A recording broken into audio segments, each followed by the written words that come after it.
প্রথা ও ঐতিহ্য মেনে বেলুড়ে হলো কুমারী পুজো। তাই দেবীর প্রতিনিধি, দেবীর অন্য এক রূপ, তার এই রূপ দেখলে এইগুলি দূরে চলে যায় বলেই দেবীর অপর নাম কুমারী। আজকে দেবীর উমা কুমারী রূপে পূজা হয়ে চলেছে। দেবী কুমারীর উদ্দেশ্যে আরতি, প্রথমে পঞ্চপ্রদীপে, তারপর কর্পূর দ্বীপের দ্বারা,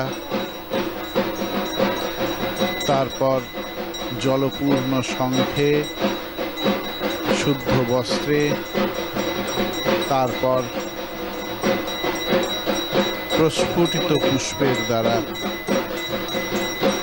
দেবীর আরাত্রিকময়ী পূজা